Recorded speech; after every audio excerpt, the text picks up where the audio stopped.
guys, Happy Conscious Gal here.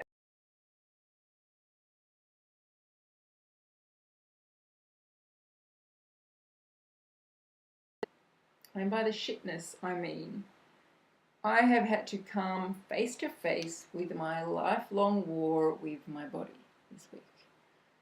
You might think, well, she's lost all that weight, how could she still be at war with her body? Well, can I tell you folks, weight battles are the smallest part of the war with my body for me. They're the tip of the iceberg. They're just the outer symptom of the rest of the war. Believe me, if I hadn't had the rest of the war with my body, I wouldn't have even had any issues with weight, because as you all know, I eat pretty well. So the reason that I had weight problems was because of the rest of the war with my body, which had been going on since I was a small child. I'm not going to go into the whole story, but I was a very sickly child. You know, I was never particularly sporty. I was never the sort of kid who climbed monkey bars. I was very scared of being in my body. I was scared of getting hurt. I had injuries from a small age. I had illnesses from a small age. It served all sorts of functions in my family. I'm not going to go into all that now. I've worked through all of that. But what's interesting is in my 20s, as some of you know, I had back pain for many years, and it became chronic pain, which means you have pain 24 hours a day. And I had that for about 10 years, and there was a few years there where I could really hardly walk, hardly get out of bed, and I was pretty much crippled. And that was not fun. But anyway, I kind of found my way back from that. It took many years. And by my early 30s, I was pretty much well. And the reason I was well is I discovered something that I've talked about before in these vlogs called the Feldenkrais method, which is totally amazing and life-changing. And I did a 4-year training in that. I completely relearned how to move. I learned how to listen to my body. I learned how to move in the authentic way that I used to move, that we all move as children. I learned to peel away all the habits of body movement, habits of posture that had developed over many, many years in response to life. You know, we have to carry a backpack, so we start walking like this, and then we get breasts, so we start going like this, and then, you know, we want to look tough, so we start going like this, and so we have all these habits and postures that we start to learn, and, you know, they can lead to all sorts of pain, and muscular problems, and imbalances, and postural issues, and all sorts of stuff. I won't get into that, but anyway, the Feldenkrais training helped me peel away all of that. It took 4 years until I got back to a neutral body, which means a body that moves like a child, effortless, easy, free, without any difficult habits. You know, every movement is easy, it's easy to reach, it's easy to walk, it's easy to dance, everything's flowing, effortless, you can sit for hours, you can walk for hours, fine. So I thought the war with my body was done. I no longer had pain 24/7, and I no longer was unable to walk, and I was no longer unable to sit, and I was living my life. Then, about 1.5 years ago, I started seeing my current partner, Alan, who you all know I'm madly in love with, and I'm missing him terribly because he's overseas at the moment. And living with him has showed me that I haven't come as far as I thought. Because he is like Superman, you know? He's fit and he's strong and his body never gets sore, and he can run and he can jump and he can do anything all day. And he's never sore. He's never sore. And what I've realized is that for me, even though I manage my body so much better than I ever did, and probably so much better than 99% of people on the planet, thanks to all the Feldenkrais training I've had, and I move beautifully, and I listen to my body, and I rest, and I eat well, my body is so hypersensitive that if I ever mess it up, if I ever overdo it or overexert myself or strain a muscle, God forbid, or something, I really feel it the next day. You know, if I eat the wrong thing, I feel sick the next day. You know, it's like living on a tightrope. I'm walking on a tightrope, and if I take one wrong step, I fall off. And this week has really been a week of falling off.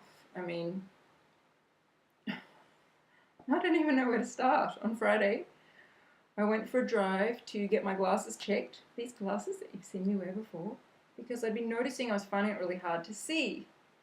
And I had a 2-hour drive to get to the special optometrist that I see, and he tested my eyes, and he said that they'd actually dramatically changed, and the prescription was no longer correct, and it was really, really straining my eyes, which explained why I couldn't see very much. So for about 2 months, I'd been accidentally straining my eyes by wearing the wrong glasses. And any of you who know anything about body physiology will know that the way we use our eyes dramatically affects the muscle tonus in our body and the way we inhabit our bodies. And so having spent 2 months with strained eyes, it has dramatically increased my levels of stiffness and pain in my body. So I was driving home, feeling really stressed about this, pretty much unable to see much because by the time I drove home it was dark. Couldn't see the signs on the road, the lights of the cars were all blurry.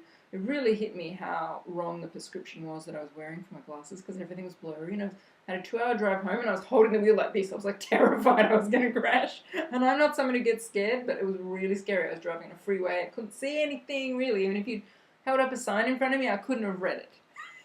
Put it that way. After 2 hours driving there, all the eye tests and driving home, my eyes were feeling really strained and the prescription's incorrect and I just couldn't see anything. Anyway, just so you know, I've ordered a new prescription and it's coming in the next 2 weeks, and by then I'll be seeing beautifully and everything will be clear again and my body will be feeling better. Until then, it's challenging. I think because I had such a terrifying drive home and there's been some other emotional stuff going on because my partner's away and I've been missing him, and I got a call from my ex-boyfriend I hadn't heard from for years, and just stirred a whole lot of stuff up. He's the one who broke up with me because I was too fat. Interesting timing to hear from him just when I've become incredibly slim. Anyway, it was interesting. So, all this stuff happened, you know, terror driving the car, missing Alan, got the phone call from the ex. Anyway, I woke up the next morning, which was Saturday morning, extremely ill, like stomach upset, diarrhea, fog, and I was like, wow, my body cannot handle this level of stress. It just freaked out. So I spent the whole of Saturday in bed, couldn't eat. I was worried about the protocol because I'm about to start another round. I couldn't get any protein in. I actually ate my first carbs. The first carbs I've eaten in about 4 or 5 months because there was nothing else I could get down. I needed to eat something really plain. So I got some plain crackers made from spelt because I don't eat wheat. So they're super plain, but you know, they're carbohydrates and my body hasn't had that for ages. But you know, I was okay. I got them down. They helped settle my stomach and clog everything up so that the waterworks and everything stopped. I wondered if I might put on weight from that, but I didn't. Miraculous. I basically only ate spelt crackers for 24 hours. Following day I was still feeling quite sick, so I just made plain rice. So I had a second day of carbs, nothing else, just rice. So I had 1 day of spelt crackers, 1 day of rice. So that was a pretty interesting shock to my body, I think, after many, many months of just proteins and fats and very low carb food. But I don't think I've put on any weight, so that's good. It's hard to tell though, because the following day, just as I was starting to feel better, Tom came, my period. And some of you know I get extreme period cramps. So here I was, just starting to feel better from the stomach upset, and I was in bed again with period cramps, unable to walk. Now I'm not trying to throw a pity party here because I generally feel really healthy. It was just 3 or 4 days of shitness. And shitness, that's a technical Australian term for feeling crappy. Anyway, so I had 2 days in bed with period cramps. And today was my first day out of bed. So I've had 4 days in bed, 2 from a stomach upset, 2 from period cramps. Now that in itself is not that big a deal. You know, plenty of people are sick in bed much more than that.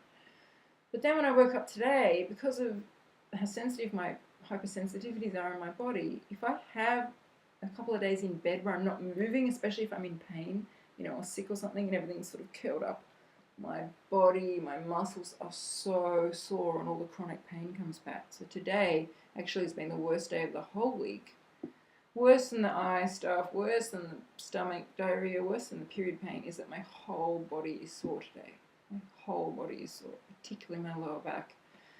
I've got heat pack on, I've got all this stuff on, and you know, whatever. I mean, I just feel so grateful because I used to live like this 24 hours a day, all day, every day, all week, all month, all year for many years. So now, you know, it's every now and then I have a shit day like this and it's fine. But it just makes me realize that the war with my body that has been going on since I was a child is not over, and I don't want to be at war anymore. I don't want to be at war anymore. I'm sick of it. You know, I chose to come into this body in this lifetime, to be here on this planet, to experience what there is to be experienced in a human body.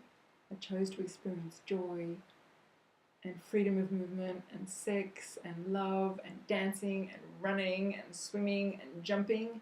And I suppose I chose to feel pain and stiffness and everything else that goes along with being in a physical body. So I am now declaring right now to YouTube land and anyone else who's watching, I'm happy to be here. I'm happy to be in this body. I accept whatever comes with that, whether it's pleasure, whether it's pain, whether it's stiffness, whether it's freedom, whether it's thinness, whether it's fatness. You know, I accept it all. Bring it on. So that's all I'm saying in this vlog. I've been fighting my body since I was a child. Fighting to keep weight off, fighting to keep pain at bay, fighting to keep my body free, fighting to keep healthy, fighting to keep from illness. I'm not going to fight anymore. I'm declaring a truce. It's no longer me versus my body. It's just all me. I am my body. I am my mind. I am my heart. I am me. I'm no longer at war with myself. Okay. I don't know where all that came from. I was just going to tell you about my hair. You know, that's what happens when you make unscripted, spontaneous confessions from the soul live on YouTube in a white room in the dark with a new haircut. That's what comes out. Truth. So anyway, that's me signing off. God knows what I'll talk about next time. I'm starting the protocol in a couple of days. About to do loading. I'm sure my next vlog will be all about that, about HCG related stuff. I'm going to be loading, fats, lots of fats, proteins, fats. I'm not going to do it with sugar, but I'll talk about all that next time. I think I've said enough for today. So anyway, hope you're all doing well out in YouTube land. Hope something I've said today has been of any interest to anyone, inspiring in some way or another, but in any case, it's been very cathartic for me. So thank you for giving me an outlet. Thank you for being my witness to my declaration of truce. I love you all. Speak to you later. Bye.